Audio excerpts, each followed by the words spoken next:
పయావుల్ కేశవ్ గారు హైకోర్టులో వేసిన కేసుకు సంబంధించిన పేపర్. అంటే దీని అర్థం టీడీపీ పార్టీకి 2021లోనే తెలుసు అవినీతి జరిగింది అని. 2021లోనే టీడీపీ పార్టీ చేసుకోవాల్సిన ఇన్వెస్టిగేషన్ చేసుకున్నారు. వాళ్ళ ఇన్వెస్టిగేషన్లో తేలిన దాని ప్రకారం ఎన్ని పేజీలమ్మా? 1300 పేజీల రిపోర్ట్. 1300 పేజీలతో కూడిన ఈ పిటిషన్ని పయావుల్ కేశవ్ గారు ఆ రోజే వేయటం జరిగింది. ఇదే డీల్ మీద అదానీ అనేవాడు అదానీ గ్రీన్ సోలార్ పవర్ అమ్మటానికని ఆంధ్ర రాష్ట్ర ముఖ్యమంత్రి జగన్మోహన్ రెడ్డి గారితో చేసుకున్న డీల్ అని, ఇది కుంభకోణం అని ఆ రోజే పయావుల్ కేశవ్ గారు కేసు వేయటం జరిగింది. మరి చంద్రబాబు గారికి, తెలుగుదేశం పార్టీకి ఇంత స్పష్టంగా తెలిసిన విషయం, అది కూడా 2021లోనే తెలిసిన విషయం, ఇంత అవినీతి జరిగింది అని, ఇది ఒక పెద్ద కుంభకోణము అని. మరి ఇంతవరకు ఎందుకు ఏమీ చేయటం లేదు? ఇప్పుడు అదే చంద్రబాబు గారు అధికారంలో ఉన్నారు, ఇదే పయావుల్ కేశవ్ గారు మంత్రిగా ఉన్నారు. మరి ఇప్పుడు వీళ్ళు ఏం చేస్తున్నట్టు? వాస్తవానికి ఆలోచించాల్సింది ఏమిటంటే, ఇక్కడ నష్టపోయేది ఎవరో కాదు, నష్టపోయేది నాయకులు కాదు, నష్టపోయేది అదానీ కాదు, నష్టపోయేది జగన్మోహన్ రెడ్డి గారు కాదు, చంద్రబాబు గారు అంతకంటే కాదు. నష్టపోయేది ఇక్కడ ఆంధ్ర రాష్ట్ర ప్రజలు. పక్క రాష్ట్రంలో ₹99 ఇదే పవర్ సప్లై డీలు చేసుకుంటే, ఆంధ్ర రాష్ట్రంలోని అప్పటి ముఖ్యమంత్రి జగన్మోహన్ రెడ్డి గారు మాత్రం ₹2.49 డీల్ చేసుకున్నారు.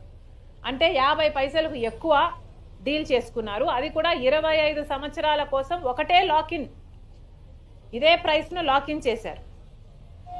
ఒకప్పుడు సోలార్ పవర్ కొనాలి అంటే, పోనీ తయారు చేయాలి అన్నా సోలార్ ప్యానెల్సే చాలా ఖరీదయ్యేవి.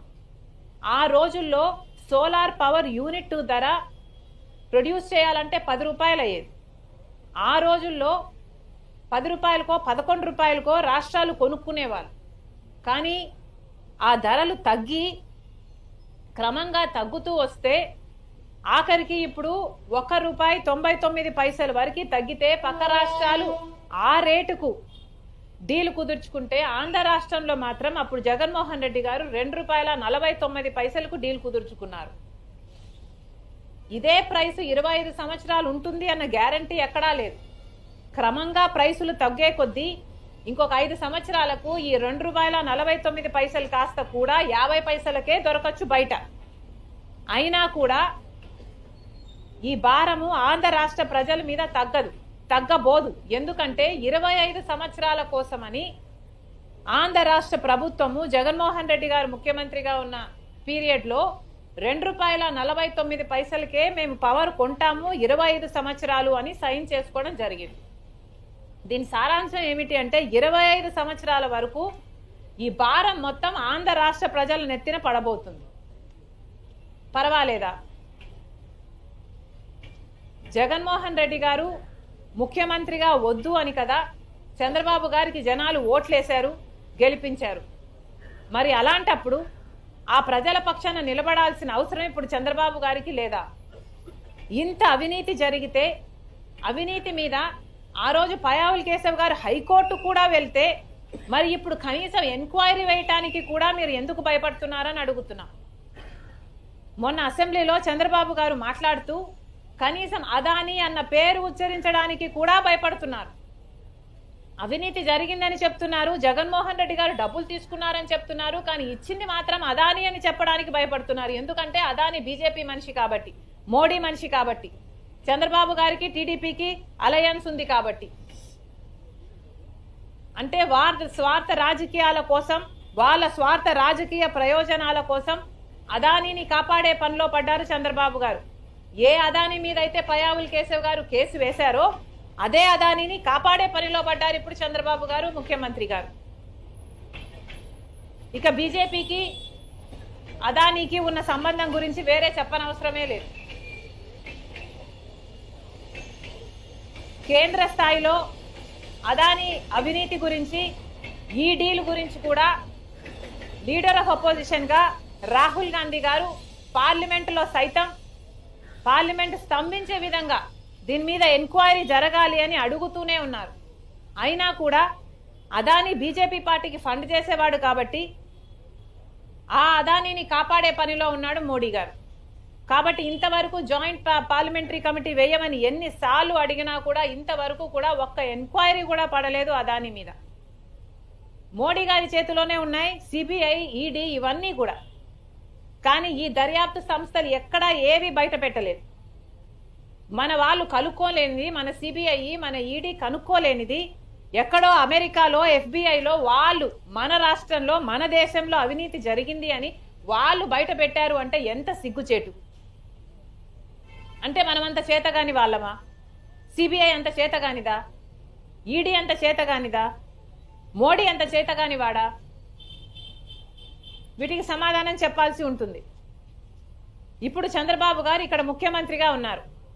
చంద్రబాబు గారి ఇప్పుడైనా కూడా కనీసం ఇప్పుడైనా కూడా చంద్రబాబు గారికి ఇన్ని విషయాలు తెలిసి ఈ భారం మన రాష్ట్ర ప్రజల మీద పడబోతుంది అని తెలిసి కూడా ఇంతవరకు కూడా ఒక్క ఎంక్వైరీ కూడా వేయలేదు. కాబట్టే ఈ రోజు మేము ఇక్కడికి ఏసీబీ దగ్గరికి వచ్చి మేమైనా కంప్లైంట్ ఇస్తే వీళ్ళ కనువిప్పు కలుగుతుందేమో, ఎంక్వైరీ ఇన్వెస్టిగేషన్ చేస్తారేమో, ఈ డీలు క్యాన్సిల్ అయితే ఆ భారం మన నెత్తిన పడదు, మన ప్రజల నెత్తిన పడదు కాబట్టి మేము ఇక్కడికి రావడం జరిగింది.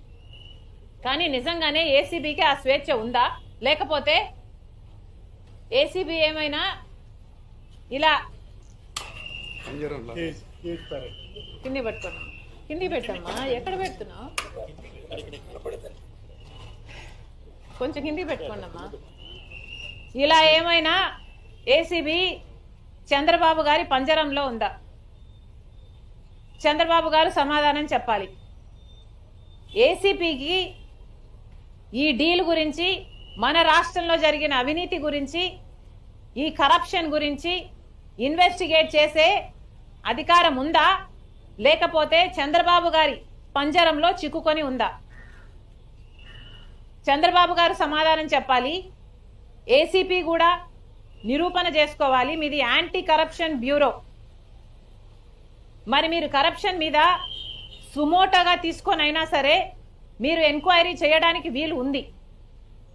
కానీ ఇంతవరకు కూడా ఏ ఒక్క సంస్థ అయినా ఎంక్వైరీ చేస్తాము అని అంటం లేదు. చంద్రబాబు గారు అయితే ఇక దాని గురించి మాట్లాడడం కూడా మానేశారు. మరి ఇప్పుడు చంద్రబాబు గారు సమాధానం చెప్పాలి. ఏసీబీ ఇది పచ్చ కలర్లో ఉంది, అర్థమవుతుందమ్మా? సింబాలిక్ గా ఏసీబీ టీడీపీ పంజరంలో ఉందా? ఏసీబీని విడుదల చేయండి. ఏసీబీ ఒక దర్యాప్తు సంస్థ. ఏసీబీ ప్రజల కోసం పనిచేయాలి. ప్రజల కోసం పనిచేసే ఏసీబీని తన పని చేయనిస్తే ఈ డీలుకున్న మరకని, ఈ డీల్లో ఉన్న కరప్షన్ ని బయట పెడితే డీల్ క్యాన్సిల్ అవుతుంది. డీల్ క్యాన్సిల్ అవ్వకపోతే 25 సంవత్సరాల పాటు అధిక ధరలు, కరెంటు బిల్లుల రూపంలో ఆంధ్ర రాష్ట్ర ప్రజలు ఎక్కువ ధర చెల్లించాల్సి ఉంటుంది. ఇప్పటికే చంద్రబాబు గారు ముఖ్యమంత్రి అయ్యారు, 6 నెలలు అయింది. ఈ 6 నెలల్లోనే చంద్రబాబు గారు ఈ నెల నుంచి ఎలక్ట్రిసిటీ ఛార్జీలు పెంచారు. ఇప్పటికే ప్రతి ఇంటి మీద 30% ఎలక్ట్రిసిటీ ఛార్జీలు అదనంగా కట్టాల్సి ఉంటుంది. ఈ భారం ఏం సరిపోదు అన్నట్టు మళ్ళీ ఈ కొత్త డీల్, అదానీ డీల్లో మళ్ళీ ఈ భారం మళ్ళీ ప్రజల మీదనే పడబోతుంది. దాదాపు 1,50,000 కోట్ల రూపాయలు ఆంధ్ర రాష్ట్ర ప్రజల నెత్తిన మీద మోపబోతున్నారు.